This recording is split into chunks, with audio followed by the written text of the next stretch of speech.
Pada kesempatan kali ini, saya akan menjelaskan hasil belajar saya mengenai korelasi kanonik. Analisis korelasi kanonik digunakan untuk melihat hubungan antara segugus pulba dependen dengan segugus pulba independen. Ide utama dari analisis ini adalah mencari pasangan dari kombinasi linier yang memiliki korelasi terbesar. Pasangan dari kombinasi linier disebut fungsi atau peubah kanonik, dan korelasinya disebut korelasi kanonik. Ada 3 asumsi yang mendasari analisis korelasi kanonik, yaitu linearitas, normal multivariat, serta non-multikolinearitas. Untuk penerapan analisis korelasi kanonik pada kesempatan kali ini, digunakan 4 variabel independen, yaitu X1 faktor ekonomi, X2 faktor manajerial atau organisasi, X3 faktor sumber daya, dan X4 faktor eksternal. Serta digunakan 3 variabel dependen, yaitu Y1 kinerja biaya, Y2 kinerja waktu, dan Y3 kinerja mutu. Berikut merupakan tabulasi dari datanya. Untuk analisisnya, yang pertama adalah asumsi linearitas. Dengan hipotesis awal yaitu model berbentuk linier dan hipotesis alternatifnya model tidak berbentuk linier. Pada seluruh kombinasi model, terlihat bahwa p-value memiliki nilai yang lebih dari alfa 0,05 sehingga dapat disimpulkan bahwa model berbentuk linier. Karena seluruh model yang terbentuk merupakan model yang linier, maka asumsi linearitas terpenuhi. Yang kedua yaitu asumsi normal multivariat. Dengan hipotesis awal data berdistribusi normal multivariat dan hipotesis alternatifnya data tidak berdistribusi normal multivariat. Pada variabel independen, diketahui bahwa Mardies-Keunes memiliki p-value 0,0566 dan pada p-value Mardia-Kurtosis yaitu 0,67349. Oleh karena itu, p-value lebih dari alfa 0,05 sehingga keputusannya yaitu terima H0. Sehingga pada variabel independen data berdistribusi normal multivariat. Sedangkan pada variabel dependen, p-value dari Mardies-Keunes sebesar 0,2663 dan p-value pada Mardia-Kurtosis yaitu sebesar 0,2994. P-value tersebut lebih dari alfa 0,05 sehingga keputusannya terima H0. Oleh karena itu, pada variabel dependen, data berdistribusi normal multivariat.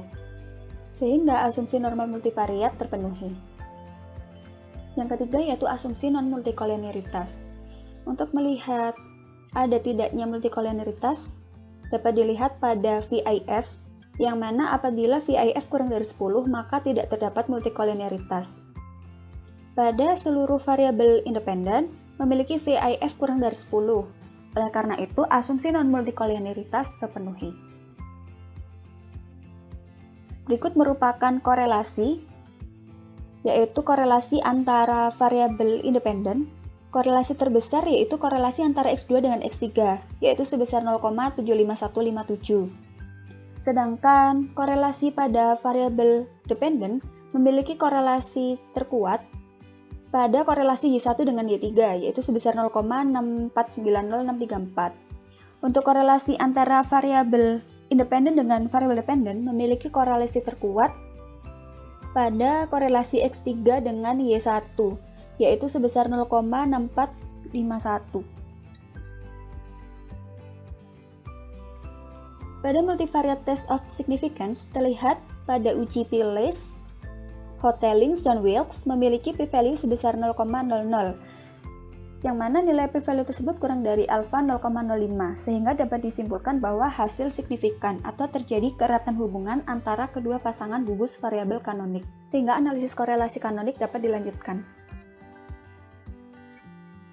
Pada fungsi kanonik pertama, yaitu sebesar 0,76105, memiliki p-value sebesar 0,00, di mana nilai p-value tersebut kurang dari alfa 0,05, sehingga fungsi kanonik yang pertama signifikan.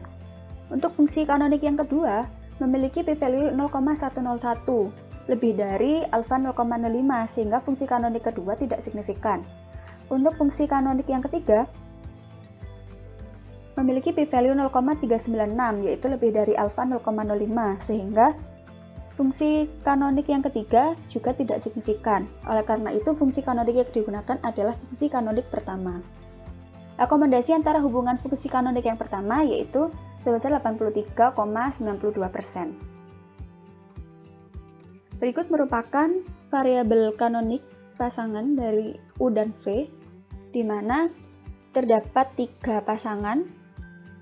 Pada row canonical coefficient for dependent variable ini merupakan unsur-unsur dari V, sedangkan pada row canonical coefficient for covariate ini merupakan unsur-unsur dari U. Berikut merupakan persamaan dari tiap pasangan. Bobot canonical, semakin besar nilai, maka semakin besar kontribusi peubah yang bersangkutan terhadap peubah kanonik. Pada hasil yang sebelumnya diketahui bahwa yang signifikan adalah fungsi kanonik yang pertama. Oleh karena itu kita hanya melihat pada fungsi kanonik yang pertama saja. Untuk peubah dependen, yaitu urutan kontribusi relatifnya adalah kinerja biaya, lalu kinerja mutu, lalu kinerja waktu. Sedangkan pada variabel independen, kontribusi relatifnya yaitu faktor ekonomi, lalu faktor sumber daya, lalu faktor manajerial atau organisasi, dan yang terakhir faktor eksternal. Canonical loading, semakin besar nilai loading, maka semakin erat hubungan fungsi kanonik yang bersangkutan dengan peubah asal.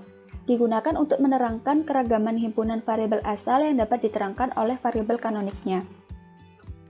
Pada pasangan kanonik yang pertama, yaitu U1, korelasi kuat terdapat pada variabel X1, X2, dan X3.